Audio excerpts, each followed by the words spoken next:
चंचला जा रही थी नदी में प्राण देने के लिए। चंचला ने अचानक से सुना कि शिवालय से आवाज आई है कि इस तरह की कोई महिला दुनिया में रहती है जिसने अनेक पुरुषों के साथ संग किया है।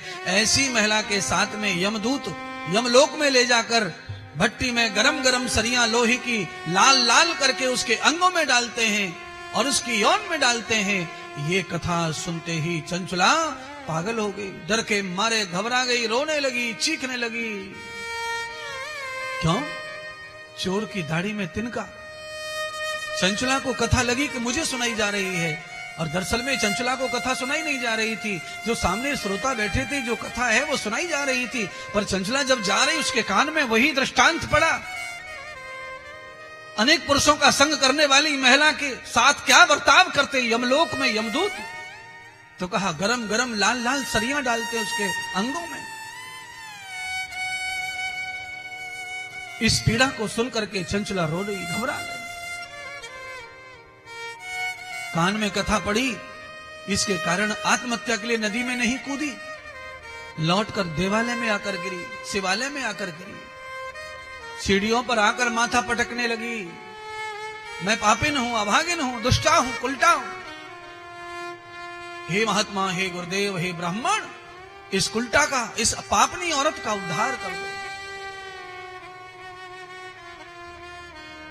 आचार्य ब्राह्मणों को पता चला दरवाजे पर कोई महिला आकर रो रही है, माथा पटक रही है। कौन है? और मैं तो आपको कहना चाहता हूं, जो चंचला ने किया था वो सबकी बुद्धि में ऐसा आ जाए कि भगवान के द्वार जाकर, मंदिर में जाकर, मस्जिद गुरुद्वारे में जाकर, चर्च में, गिरजाघर में जाकर, कथा के पंडाल में आकर, अपने गुरु के चरणों में जाकर आप भी माथा पटक पटक कर ये कहो कि मैं पापी हूं, मैं दुर्जन हूं, मैं दुष्ट हूं, मुझे क्षमा करो, मेरे को स्वीकार करो। भगवान स्वीकार कर लेंगे। आज चंचला को महात्माओं ने स्वीकार कर लिया। आदमी पापों से भरा हुआ है, पर जब मंदिर मस्जिद गुरुद्वारे जाता है ना, तो बाहर से लिपस्टिक पोत के जाता है, क्रीम पाउडर सज के जाता है, कपड़े बदल के जाता है, जिससे वो पापी ना लगे, किसी को दुरात्मा ना लगे, अपने आडंबर बदल के जाता है। क्या जाने का फायदा है? मैं जैसा भी हूं तेरा हूं। परमात्मा को तो सब पता है अपने बारे में कि तुम हम कैसे, भगवान से क्या छुपा है, वो तो अंतर्यामी है। जिस समय हम कुछ परमात्मा के विरोध में कर रहे होते हैं ना, परमात्मा उस समय भी अपने साथ ही रहता है और सब देख रहा होता है। इसलिए परमात्मा से भैया कपड़े बदलकर, तिलक लगाकर, सज धज कर, भगत बनकर जाने से भगवान से कुछ छुप नहीं जाएगा। क्यों? एयरपोर्ट पर एक ऐसी मशीन है कि आप कितना भी छुपा के ले जाओ, कितना भी छुपा के ले जाओ, पर वो टू टू करे बगैर मानती नहीं है। नहीं है महाराज। अब बोलो, एयरपोर्ट पर मनुष्य ने ऐसी मशीन बना ली है कि वो कितना भी छुपा के ले जा रहा है, उसे भी पकड़ रही है, तो परमात्मा की मशीन से कोई बचने वाला नहीं है। नहीं है। इंसान की मशीन ने ढूंढ लिया, कहां रखा है सामान, कहां पिस्तौल छुपाई है, कहां चाकू छुपाया है। कपड़ों के अंदर, कपड़ों के अंदर, कपड़ों के अंदर, अंदर से भी अंदर, सबसे अंदर वाले कपड़े में मैंने नील कटर रखा। अभी ऑस्ट्रेलिया कथा के लिए गए, तब नाखून काटने का मुझे बता दिया था किसी ने, तो फिर मैंने उसको ऐसे ऐसे करके छुपाने की कोशिश की। अरे महाराज, वो तो फट से पकड़ लियो, अंदर से अंदर सूरा नील कटर। तो तब से मुझे विश्वास हो गया है कि इंसान में परमात्मा अंश के रूप में है। ऐसी ऐसी मशीनें परमात्मा ने इंसान से बनवा दी हैं कि कपड़े के अंदर से भी ढूंढ के निकाल लिया। तो स्वयं पूर्ण परमात्मा से क्या छुपा होगा?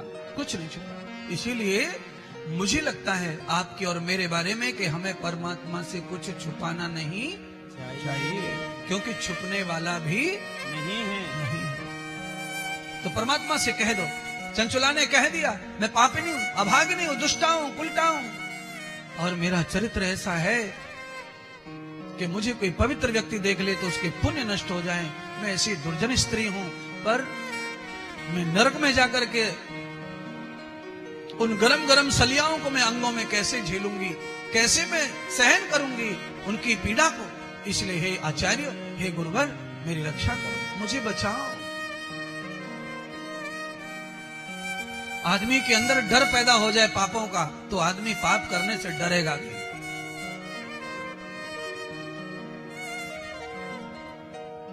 आचार्यों ने जब इस चरित्रहीन महिला की कथा सुनाई है और उसका परिणाम बताया है, उसके कारण चंचला घबरा करके भगत बन गई। क्यों? डर बिना प्रीत न हो। बिना डर के प्रीत नहीं होती परमात्मा से, यह ध्यान रखो।